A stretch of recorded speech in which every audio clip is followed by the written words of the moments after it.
আসসালামু আলাইকুম রহমতুল্লাহ। আপনাকে স্বাগতম মোহাম্মদ 66 টিভিতে। আমরা চেষ্টা করি বিশুদ্ধ ইসলামিক বার্তা সহজ ভাষায় পৌঁছে দিতে। আজকের আলোচনা খুব গুরুত্বপূর্ণ, চলুন শুরু করি। কোরবানি সবসময় ভাগে না দিয়ে একা দিতে পারলে উত্তম, ভাগে না দিয়ে একাকে দিতে পারলে ভালো। গরুতে আপনি ভাগে কোরবানি দিলেন, সেটার চাইতে ছাগলে আপনি একাকি কোরবানি দিতে পারলে বেশি ভালো। কারণ সাধারণত এক ভাগ গরুতে কোরবানিতে যে টাকা যায়, সাধারণত জেনারেলি একটা ছাগলে অলমোস্ট সে পরিমাণ বা তার চেয়ে কোনো কোনো ক্ষেত্রে 1-2 হাজার আরও বেশি যায়। তাহলে আপনার অর্থ খরচ তো অলমোস্ট সমান বা বেশি হচ্ছে। এদিকে একাধিক ব্যক্তি একই পশুতে কোরবানি দিলে সেখানে ঠিকমতো বন্টন হলো কিনা, কারোর মনে কোনো দুঃখ থাকলো কিনা, কোনো কম বেশ হলো কিনা, নানাবিধ বিষয় থাকে। আপনি একাকি কোরবানি দিলে, ভাগে কোরবানি না দিলে এই সমস্ত ঝামেলার ঊর্ধ্বে আপনি উঠে গেলেন। তবে এটা ঠিক যে একাধিক ব্যক্তি যদি একটা পশুতে কোরবানি দেয় এবং কারোর নিয়তের ভিতরে ভেজাল থাকে, এর জন্য সবার নিয়ত নষ্ট হয়ে যাবে, কারোর কোরবানি হবে না, এটা সেরকম না। কারণ একজনের পাপের বোঝা আরেকজনের উপরে আসবে না। তারপরও সতর্কতামূলক উপায় হলো নিজের হালাল টাকা দিয়ে নিজের মতো করে কোরবানি দিতে পারা। শরীকে কোরবানি দিলে সেটা সম্পূর্ণ জায়েজ। একটা গরু, একটা ওঁট, এই দুই ধরনের পশুতে আপনার সর্বোচ্চ 7টি ভাগ হতে পারে। আর এর বাইরে কোনো ভগ্নাংশ চলবে না, অর্থাৎ এক ভাগ দুজন মিলে নেওয়া চলবে না। যে কোনো এক ব্যক্তি বা একটা পরিবারের তরফ থেকে একটা ভাগ হবে, এভাবে সর্বোচ্চ 7 ভাগ। সেক্ষেত্রে যত ভাগ কম হবে সব তত বেশি হবে। কারণ হলো একটা গরুর দাম যদি 70,000 টাকা হয়, 7 ভাগ হলে 10,000 করে পড়বে। আর যদি সেই গরুটাকেই আপনি 2 ভাগে করেন তাহলে 35,000 করে পড়বে, তাহলে টাকা বেশি খরচ হবে। ইন্না আইজামাল জাজাই মা আইজামিল বালা। যার যত বেশি কোনো ভালো কাজ করতে গিয়ে যত বেশি কষ্ট হবে, শ্রম হবে, মেধা খরচ হবে, অর্থ ব্যয় হবে, সবের পরিমাণ তত বেশি হবে। সো ভাগের পরিমাণ যত কম হবে, সবের পরিমাণ তত বেশি হবে। পাশাপাশি গোশত বন্টনের পদ্ধতি হলো যে কয় ভাগ হবে সেই কয় ভাগে কোরবানির গোশত বন্টন করতে হবে সমান হারে। এবং এক্ষেত্রে ভাগে কোরবানি দিতে গিয়ে গোশত বন্টন করতে গিয়ে যদি কেউ তসরুফ করেন তো সেটা হারাম হবে, গুনাহের কারণ হবে এবং নাজায়েজ কাজ হবে। কোরবানির পশু জবাই করার সঠিক নিয়ম কি? কিভাবে একজন মানুষ নিজের কোরবানি নিজের পশুটি জবাই করতে পারবেন? কোরবানি পশু জবাই করাটা জটিল কোনো বিষয় না। আমাদের সাধারণ মানুষের মধ্যে এক ধরনের ভীতি কাজ করে, ভয় কাজ করে। আমরা মনে করি যে কোরবানি পশু জবের অনেক নিয়ম কানুন আছে, যেটা একটু এদিক সেদিক হয়ে গেলে আর কোরবানি হবে না। এটা আমাদের অনেকেরই অহেতুক ভীতি বলতে পারি। খুবই সিম্পল এবং খুবই সহজ একটি বিষয়। আপনি মোরগ যেভাবে জবাই করবেন, হাঁস যেভাবে জবাই করবেন, ঠিক একই পদ্ধতিতে গরু ছাগল জবাই করবেন। এক্ষেত্রে আপনার দেখার বিষয় হলো বিসমিল্লাহ বলে জবাই করছেন কিনা। এটা প্রথমত বিসমিল্লাহ বলছেন কিনা। বিসমিল্লাহ আল্লাহু আকবার বললেন জবাই শুরুতে, এটা প্রথম আপনার হালাল হওয়ার জন্য শর্ত। যদিও মুসলমান ভুলে যায়, যদি ইচ্ছাকৃত বিসমিল্লাহ পড়ে না এরকম না, ভুলে গেছে বলতে, তাতেও হালাল হয়ে যায়। তো বিসমিল্লাহ আল্লাহু আকবার বলে মুখে আপনি জবাই করবেন, এটাই জবাইয়ের পদ্ধতি। এবং সেই সাথে ভালো করে শুইয়ে পশুকে যাতে কষ্ট কম দিয়ে জবাই করা যায় সেজন্য ধারালো ছুরি নিয়ে আপনি পশুর কণ্ঠনালী গলায় আপনি ছুরি চালনা করবেন। এখানে ছুরি চালনা করার পর দেখতে হবে যে বড় যে নালীটা, খাদ্য নালী যেটা দিয়ে খাবার নামে, ওইটা কাটা গেছে কিনা। শ্বাসনালী মাঝারো সাইজের যেটা আছে সেটা কাটা গেছে কিনা।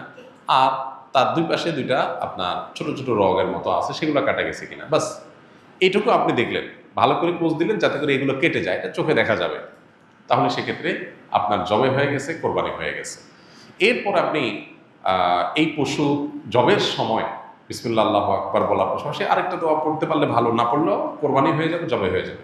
সেটা হলো আল্লাহুম্মা তাকাব্বালহু মিন্নি, আল্লাহ এই পশুকে আমার তরফ থেকে কবুল করেন, এবং আমার পাশাপাশি শরীক থাকলে আল্লাহ অমুক অমুক সহ সবাই পক্ষ থেকে, বা নাম না নিতে পারলে আল্লাহ এই পশু যারা যারা কোরবানিতে শরীক আছে সবার পক্ষ থেকে আপনি কবুল করেন, যেমন কবুল করেছেন মুহাম্মদ সাল্লাল্লাহু আলাইহি সাল্লাম থেকে ইব্রাহিম ইসলাম থেকে। বাস শেষ।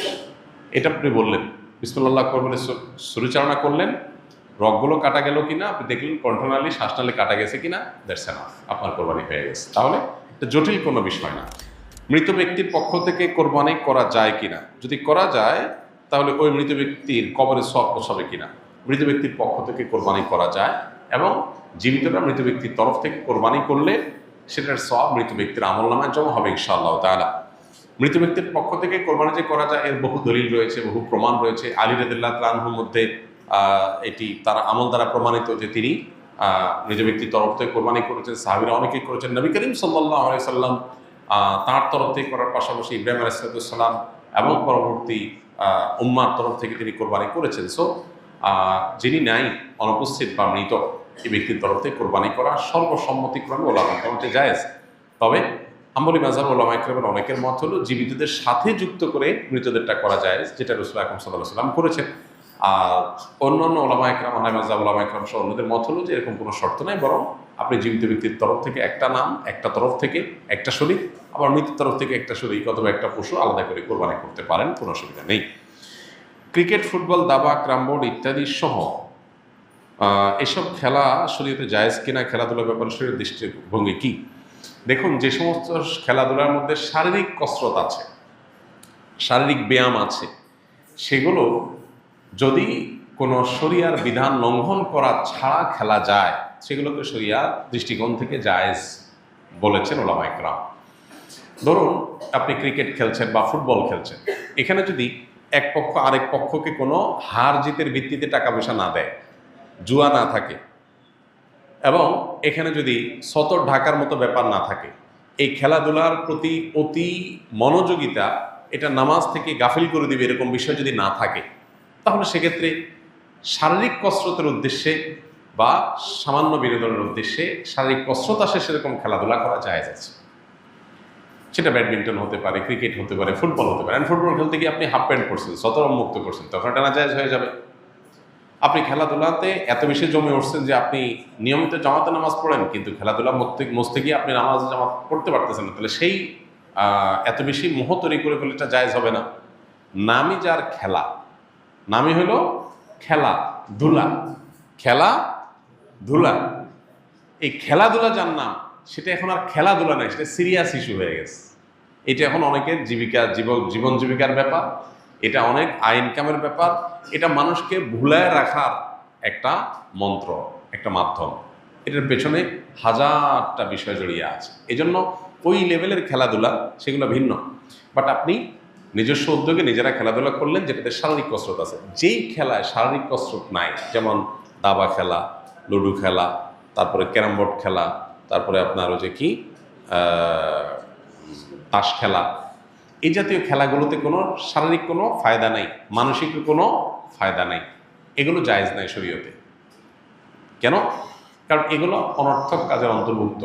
এই খেলাধুলা দ্বারা আপনার লাভ কি? কোনো লাভ নাই। আপনি বলবেন মানসিক রিফ্রেশমেন্ট, বস্তুত হয় উল্টাটা। এগুলো খুব বেশি খেললে মানুষ আরও মানসিকভাবে বিষাদগ্রস্ত হয়, যে আসলে কী হয়েছে, কিছু তো হয়নি।